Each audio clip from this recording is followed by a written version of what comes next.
minutinhos.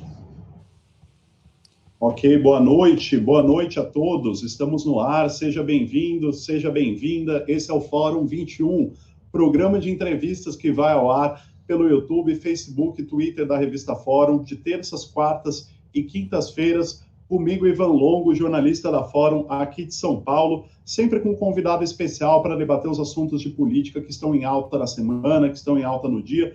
E como vocês já devem ter reparado pelo título da nossa transmissão, hoje o nosso convidado é o deputado Henrique Fontana, deputado pelo PT do Rio Grande do Sul. Ele vai conversar conosco hoje sobre alguns assuntos do dia, entre eles, por exemplo, a confirmação do WhatsApp de que houve disparos ilegais de mensagens, disparos massivos de mensagens durante a campanha eleitoral, né, e várias reportagens mostram que o presidente Jair Bolsonaro, enquanto candidato, se utilizou de uma série de empresas e de maneiras de fazer esses disparos. Esse vai ser um dos pontos que a gente vai procurar discutir aqui com o deputado, né? Eu vou procurar também abordar uma outra notícia que repercutiu muito hoje, que é o racha criado no PSL, partido do presidente, por conta de uma declaração hoje do Bolsonaro a um seguidor que ele mandou.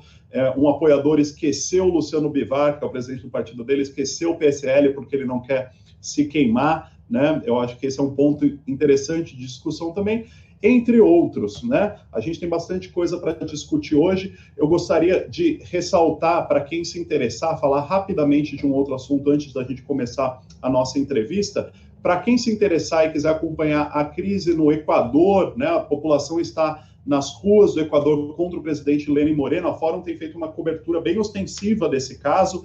A gente tem reportado vídeos, reportado declarações de lideranças que estão nas manifestações. Está bem interessante, então acessem o portal da Fórum, quem tiver mais interesse em política internacional, que o Equador está em ebulição, né? Todas essas mobilizações que estão ocorrendo no nosso país vizinho se dão por conta de medidas neoliberais, austeras, propostas pelo presidente Lenín Moreno, que é considerado, inclusive, um traidor da esquerda naquele país, né? E a situação lá está bem grave. Então, eu convido todos para, depois do programa aqui, acessar o nosso site e conferir essa cobertura, né? A gente não tem muito tempo, a gente vai procurar fechar aqui nos nossos 30 minutinhos. Eu acho que a gente já tem uma quantidade considerável de pessoas chegando, então eu vou começar direto a nossa entrevista com o deputado federal Henrique Fontana. Boa noite, deputado. O pessoal já está aqui nos assistindo. Tudo bem com o senhor? Tudo bem, Ivan. Boa noite. Um abraço, né, em todas as pessoas que estão entrando, né, no teu programa, o Fórum 21. É muito bom nós podermos conversar. Por mim, eu até gostaria de ficar mais tempo. Quero te agradecer muito o convite e não vai faltar oportunidade aí para outras vezes. Então, tem muitos assuntos no dia, como tu colocaste, fica bem à vontade aí para ir dando o ritmo que tu queiras. Se alguém quiser, como de costume, né, entrar com perguntas direto aí contigo, a gente está super afim de conversar com todo mundo. Bacana, deputado. Pois bem, como bem disse o deputado, quem estiver nos assistindo pelo Facebook ou Twitter e quiser fazer algum tipo de pergunta, procure assistir a nossa transmissão pelo Facebook, que assim fica mais fácil de eu conseguir interagir aqui com vocês, ver as questões, porque tem o chat do YouTube, então vai ficar mais viável para a gente. Mas quem quiser pode continuar assistindo também pelo Twitter e pelo Facebook. Eu tinha falado Facebook nos comentários antes, mas é no YouTube que eu consigo ler os comentários, tá? Só corrigindo. Bom, eu vou começar, deputado, com o primeiro assunto que eu citei aqui na nossa abertura, que é essa notícia de que o WhatsApp, hoje, um executivo do WhatsApp, através de uma nota oficial, confirmou, né, pela primeira vez, que houveram disparos ilegais de mensagens durante a campanha eleitoral do ano passado, algo que a gente já vinha tratando há algum tempo, né? Todo mundo lembra da enxurrada de fake news que permeou essas eleições nas redes sociais, né? E inúmeras reportagens antes dessa confirmação do WhatsApp mostram que o presidente Jair Bolsonaro, a campanha do presidente Jair Bolsonaro se utilizou de empresas, se utilizou de alguns métodos para fazer esses disparos de mensagens, né?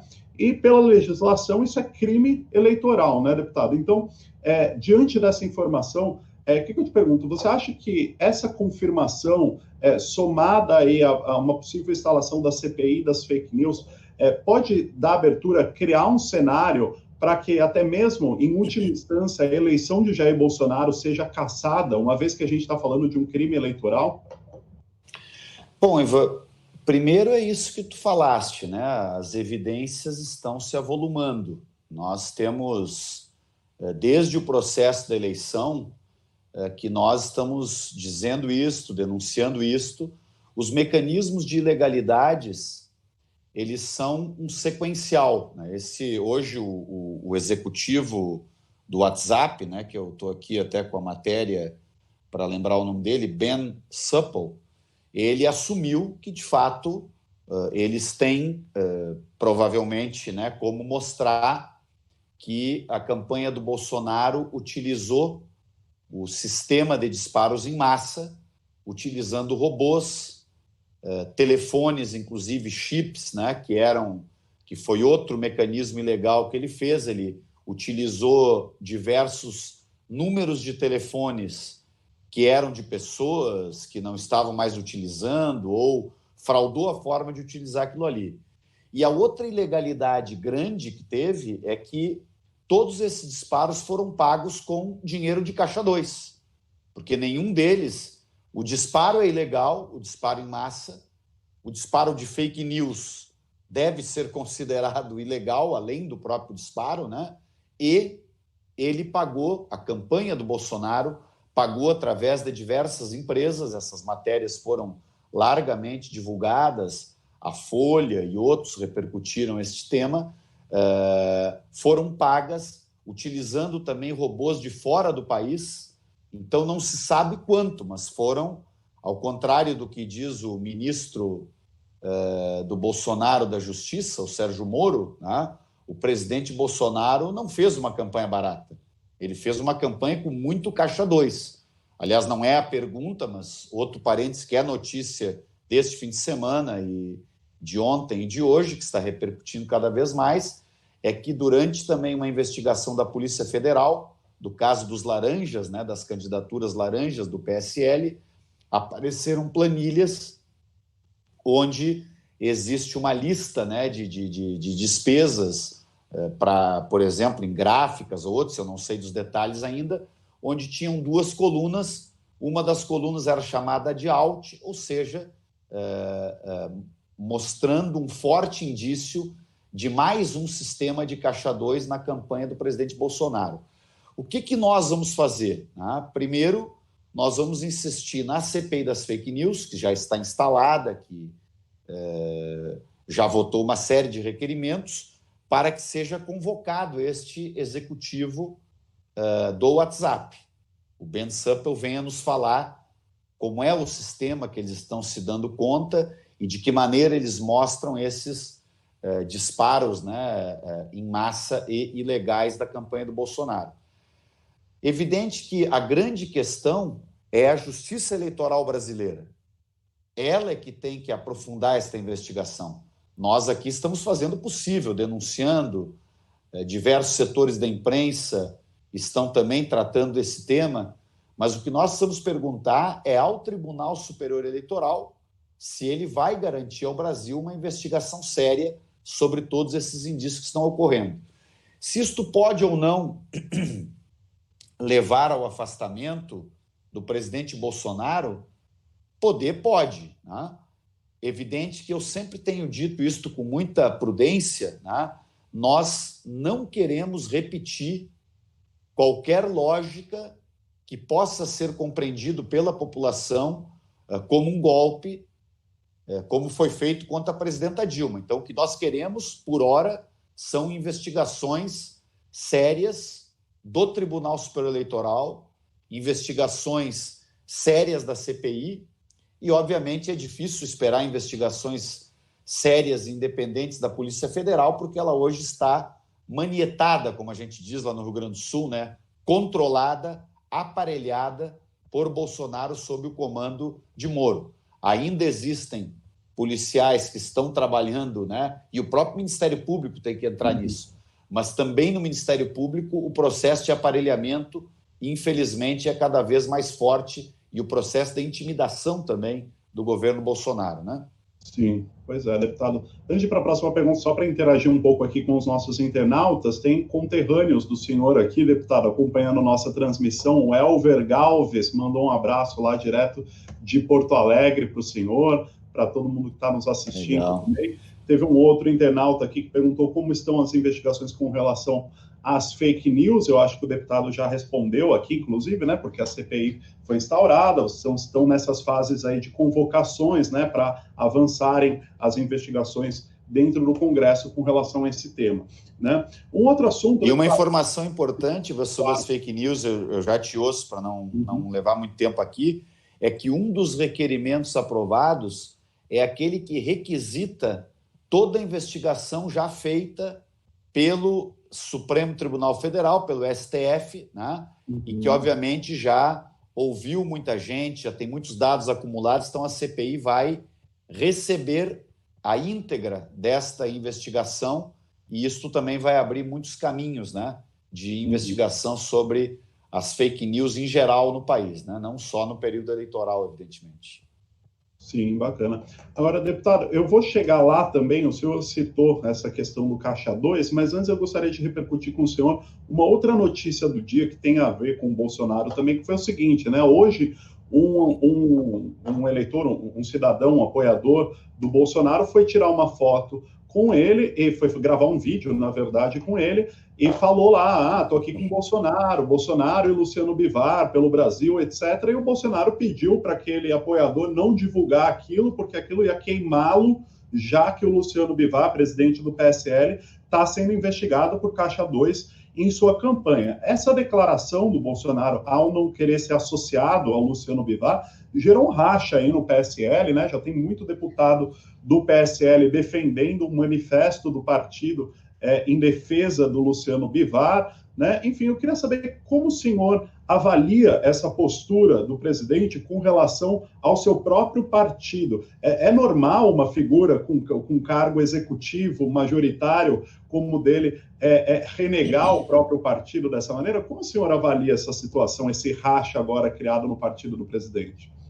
Nós estamos vivendo uma crise profunda na democracia brasileira. Eu vou usar uma frase hoje que eu ouvi ontem, que pareceu uma síntese muito boa do senador Requião, que estava conosco, né, em Porto Alegre no lançamento da Frente Parlamentar em Defesa da Soberania. Na realidade, o Bolsonaro ele é uma espécie assim de um animador de conflitos, né?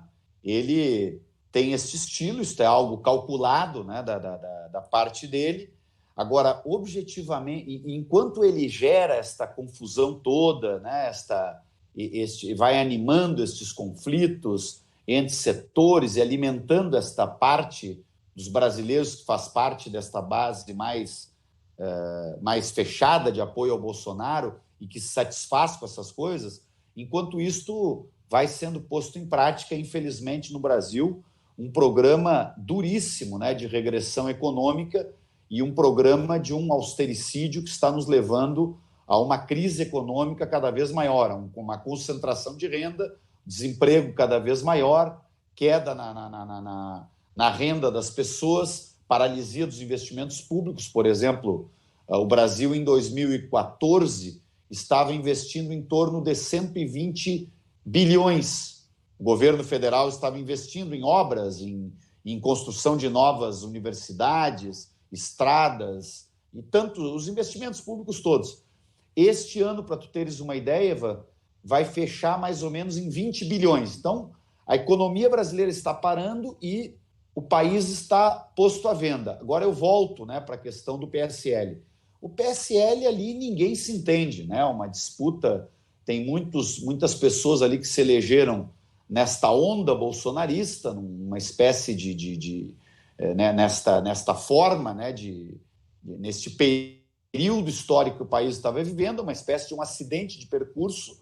Eu imagino, inclusive, que o PSL é um partido que caminha para uma deterioração muito rápida, ele não tende a se consolidar como um partido. E existem muitas disputas internas, né? O outro dia também, há poucas semanas atrás, o presidente falou, imagina, a líder do governo dele no Congresso, que é a Joyce Hasselmann, ele disse numa entrevista que ela estava com um pé em cada barco, né? Então, é óbvio que eles têm este processo todo ali de intrigas, de disputas, que vai deteriorando o ambiente desta base, né, do PSL em si, da base que sustenta o governo. Agora, eles têm esta unidade na hora de aplicar o programa ultraliberal. Este é que é um problema do Brasil que a gente tem que enfrentar e conseguir separar, né, uma parte do centro político que abandone a sustentação do governo Bolsonaro para começar a frear também este programa econômico, sob pena de que, em pouco tempo, né, o Brasil esteja numa recessão ainda mais profunda. Porque tudo que está desenhado na economia é para ampliar a recessão, ampliar o desemprego e ampliar a concentração de renda no país. A proposta conduzida pelo Paulo Guedes e apoiada pelo Bolsonaro, ela é absolutamente insustentável, não deu certo em lugar nenhum do mundo. Está aí a crise do Equador, que é intensa hoje, como tu falaste. Lá na Argentina é o melhor exemplo, né? Lá sim, de fato, o país quebrou. 4 anos de política ultraliberal quebraram a Argentina, que foi pedir dinheiro emprestado no FMI, ao contrário do Brasil, que eles dizem que quebrou durante os nossos governos, na realidade não quebrou, tanto que nós pagamos a dívida do FMI. Evidente que tivemos erros, limites na política econômica, mas o Brasil vivia um período de crescimento econômico e viveu o melhor período de emprego, né, destas últimas décadas, exatamente antes de começar o ataque, né, efetivo para gerar o golpe e derrubar o governo, né? Com certeza, deputado. E como o senhor bem citou aí a situação da Argentina, não à toa, né, que a chapa da ex-presidenta Cristina Kirchner, que hoje está como candidata a vice do Alberto Fernandes, está em primeiro lugar, com chances de ganhar em primeiro turno, inclusive, né? A população argentina... eu li matérias hoje que eles já estão com 48% em algumas pesquisas, né? Pois é. A população argentina sabe bem o que é essa situação de crise e hoje tenta reverter essa situação, né? Só para dar mais uma interagida aqui com os nossos internautas, deputado, hoje o Rio Grande do Sul está em peso aqui conosco. Temos a Olga Aranha de Tapes também, mandando um abraço para o senhor. De Tapes, Tapes na metade sul, é do lado da Lagoa, uma cidade muito linda, Ivan. Legal, não conheço ainda, terei oportunidade um dia, espero. Só conheço Porto Alegre. É um passeio bonito tu fazer quando tu puderes ali para a metade sul. Tem diversas cidades ali que são beira de lagoa, Tapes, tem São Lourenço, que é muito bonita também. Aí tu vai indo lá para o extremo sul, vai chegar lá em Santa Vitória do Palmar. É uma viagem bonita. E depois tu pode aproveitar e passear no Uruguai, onde nós também estamos torcendo todos pela frente ampla, né, Ivan? Com certeza. Deputado, para a gente avançar um pouquinho aqui, eu vou retomar, o senhor tinha citado a questão do Caixa 2, mas eu vou dar um outro enfoque aqui, né?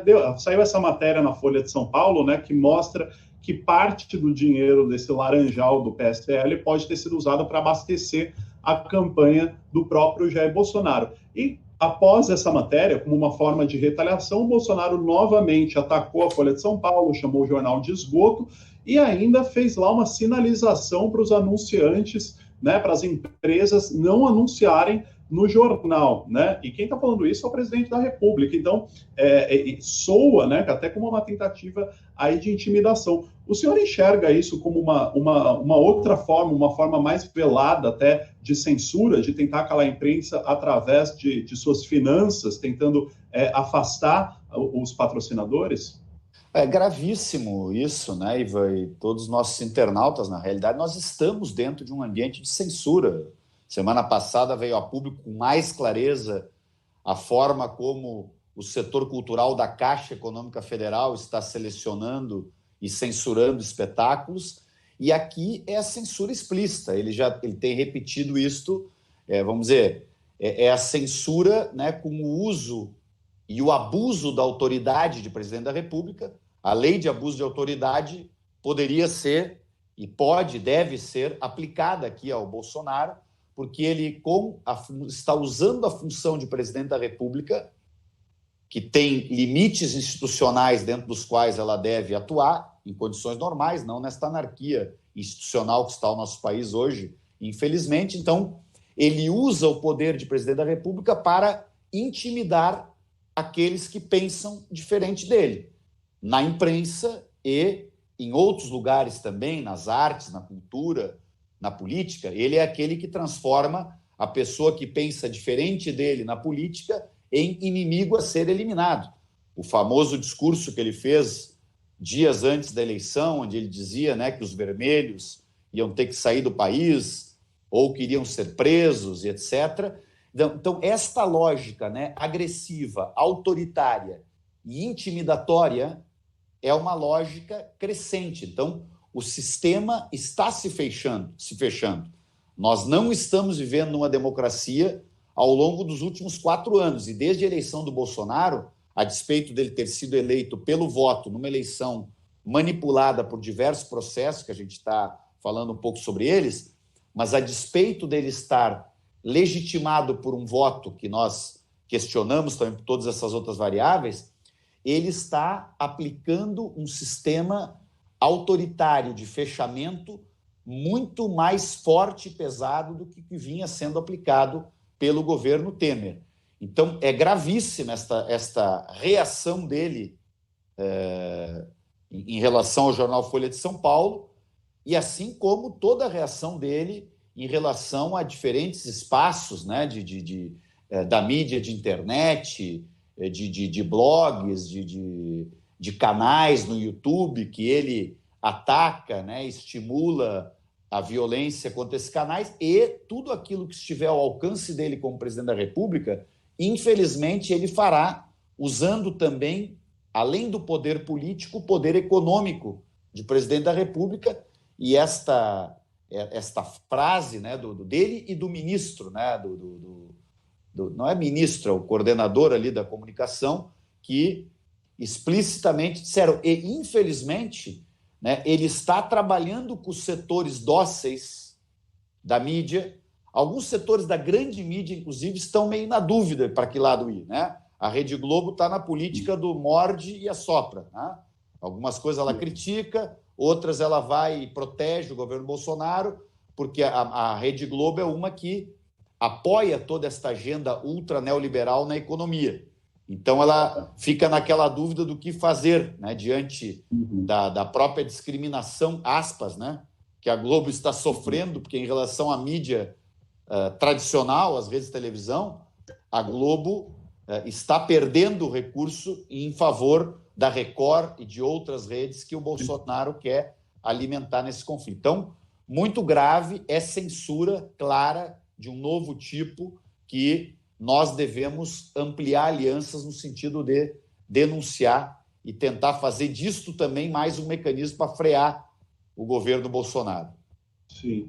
Gostaria só de pontuar aqui rapidamente, deputado, para quem não sabe, não sei se o senhor sabe também, quando a gente fala de censura, a Fórum, nossa revista aqui, entre os meios de mídia alternativa, foi um dos primeiros a ser alvo dessa investida do Bolsonaro contra a imprensa. Logo em janeiro, quando ele assumiu, ele e o deputado federal Eduardo Bolsonaro entraram com um processo contra a revista Fórum e contra o fotógrafo Lula Marques, né, fotógrafo da agência PT aí no Congresso, pela divulgação daquela foto de quando o Bolsonaro era deputado federal ainda, daquela foto em que ele fala que não quer buscar o filho dele na Papuda, né? O Lula Marques conseguiu registrar aquela conversa de WhatsApp, né? E ele entrou com esse processo, porque, segundo ele, aquilo seria uma conversa privada, mas ele estava conversando com o filho no WhatsApp ali no ambiente público, no plenário da Câmara dos Deputados, né? E aquilo foi flagrado e ele entrou com esse processo está tramitando, e a gente aqui interpreta, obviamente, como uma tentativa de censura, um sufocamento financeiro mesmo, né?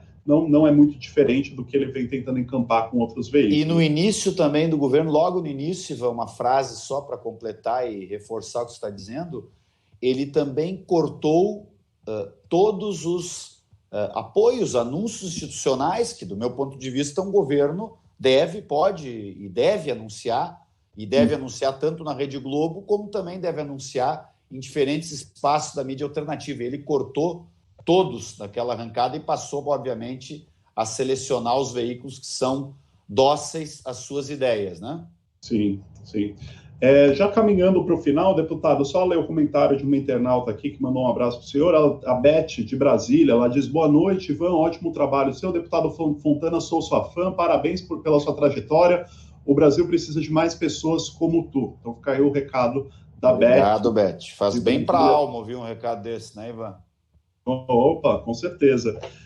Deputado, já caminhando para o final, eu vou aglutinar duas perguntas em uma e o senhor fala um pouco sobre essas duas iniciativas para a gente fechando, mas que é o seguinte: duas iniciativas importantíssimas, do meu ponto de vista, inclusive, da oposição. Essa semana, a oposição apresentou um projeto alternativo de reforma tributária, né, com vários pontos.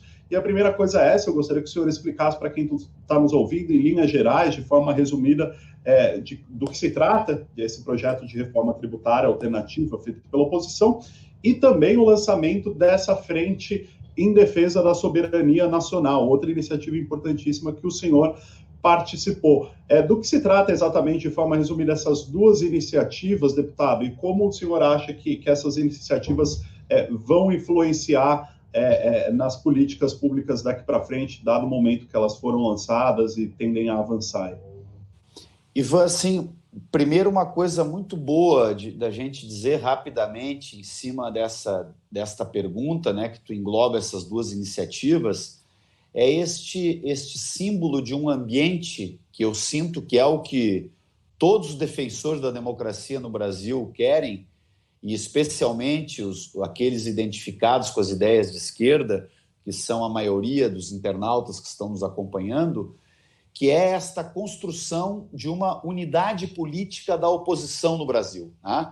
Ontem, por exemplo, em Porto Alegre, quando nós lançamos a Frente Parlamentar em Defesa da Soberania, estavam na mesa todos os partidos de oposição representados, tivemos como convidados o senador Requião, o ex-ministro Patrus Ananias, a Manuela Dávila, nossa candidata a vice-presidente, estava na mesa, enfim, o PDT estava no PSB, PSOL, estava eu, a Fernanda Melchiona, ou seja, cada vez que alguém falava da unidade da oposição para retirar o Brasil desta escalada fascista em que o Brasil está colocado a partir do golpe, da vitória de Bolsonaro, da prisão do presidente Lula, que eu espero seja libertado em breve, os aplausos eram fortíssimos. Por quê? Porque as pessoas sabem que as diferenças que podem existir entre PSOL, PT, PCdoB, PDT, PSB, são muito menores do que a unidade que há entre esses partidos para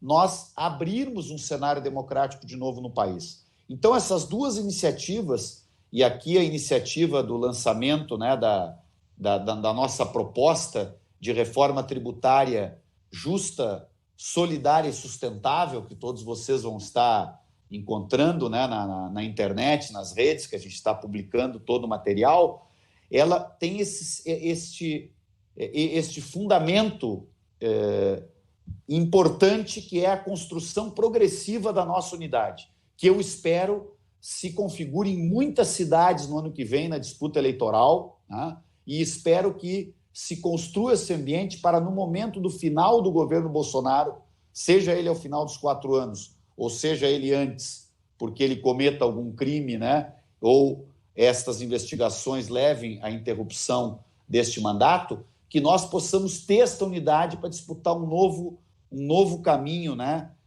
De fato, de esquerda para o nosso país, de distribuição de renda e assim por diante. Na questão da reforma tributária, 2 frases sintéticas, outro dia podemos conversar mais, mas a principal é que as propostas que estão circulando aqui na Câmara, antes da entrada desta nossa, que foi elaborada com o apoio de muitos intelectuais que estudam profundamente esse tema, o professor Fagnani foi um deles, a Anfip, a Unafisco trabalharam muito, os partidos colocaram técnicos trabalhando aqui, mas o central é que o Brasil precisa tributar melhor os ganhos de capital, as transmissões de grandes heranças, lucros e dividendos, que o Brasil é um dos únicos 2 países do mundo que não cobra imposto sobre lucros e dividendos. Então, hoje é aquela história do exemplo que a gente dá, um grande acionista de um grande banco pode ganhar 500 milhões de reais num ano de dividendos e paga 0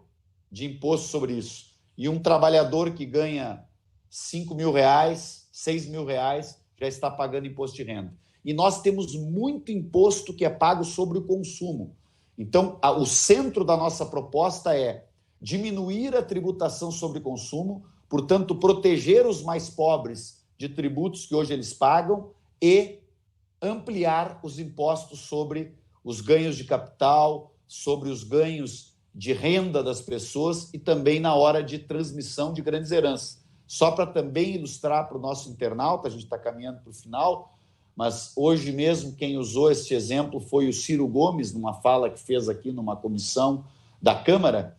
Nos Estados Unidos, por exemplo, a transmissão de grandes heranças chega a pagar 40% de impostos. Então, tu vai transmitir uma herança de 200 milhões de dólares, 40% desses 200 milhões de dólares ficam para redistribuir renda. Então, a nossa proposta, ela quer redistribuir renda através da reforma tributária.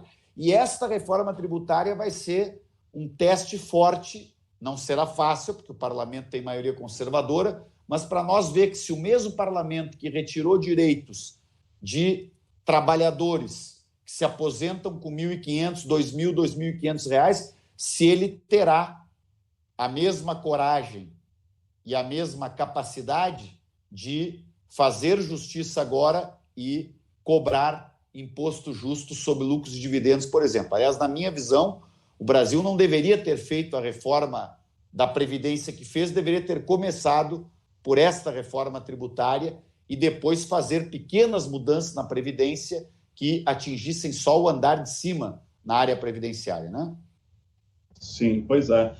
Para quem tiver mais interesse nos detalhes dessa reforma tributária apresentada pela oposição, o deputado até citou que está em vários lugares da internet, inclusive aqui na revista Fórum. Ontem a gente deu matéria sobre, então eu coloquei o link aqui no nosso chat do YouTube da matéria que traz os detalhes aí sobre essa proposta, então quem se interessar, tá aí o link. Deputado, o nosso tempo se esgotou, infelizmente a gente deixa outros assuntos para uma outra oportunidade, mas eu agradeço muito sua participação aqui hoje conosco. Muito obrigado, viu, deputado? Eu é que agradeço, foi muito legal a gente conversar, vamos fazer outras vezes, sim, conversar mais, e é muito importante, eu só quero concluir da minha parte com uma frase, né? Dizer para todos os internautas que estão conosco, acompanhando, né, o teu programa, o Fórum 21, não há página da história que nós não possamos virar, gente.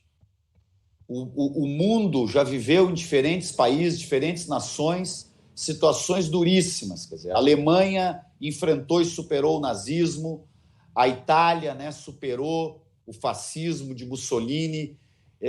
Por exemplo, nós estamos comemorando hoje essa grande vitória da esquerda em Portugal, né, que ocorreu neste último final de semana, e ali está se aplicando uma política que distribui renda, que melhora as condições de vida da população. Então, eu estou seguro e quero transmitir para vocês que nós estamos acumulando força, estamos nos organizando, ter programas como esse que tu faz é fundamental, as pessoas se ligarem na rede, participar na rede e nas ruas.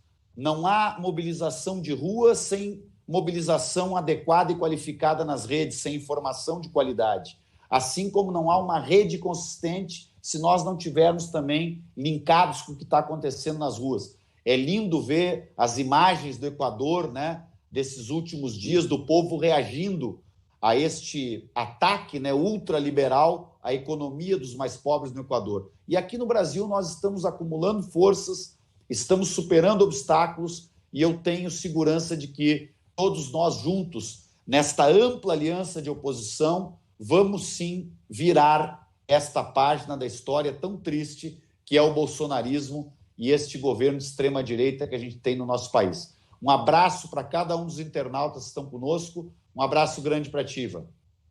Obrigado, deputado. Outro abraço no senhor e a gente encerra aqui com esse recado muito inspirador do deputado Henrique Fontana. E para que a gente possa qualificar ainda mais o nosso debate político, atingir cada vez mais pessoas, peço a todos aqueles que acompanharam aqui a nossa transmissão que assinem o canal da Fórum, se inscrevam no canal da Fórum no YouTube, compartilhem nossas transmissões, aperta o sininho para receber os alertas de todos os programas e assim não perder nenhum. Além do Fórum 21, nós temos todos os dias o Fórum 11h30 pela manhã, com análises, dos bastidores políticos de Brasília. Temos também o Fórum Sindical de sexta-feira, que traz a visão dos trabalhadores sobre a política nacional. E temos também o Bola Fórum, programa de política e futebol, que vai ao ar às segundas-feiras. Fora todos os outros projetos que a gente está para lançar, e a gente conta com a ajuda de vocês para chegar a um número cada vez maior de pessoas. Obrigado a todos que nos acompanharam, obrigado, deputado, até a próxima. Tchau, tchau. Abraço.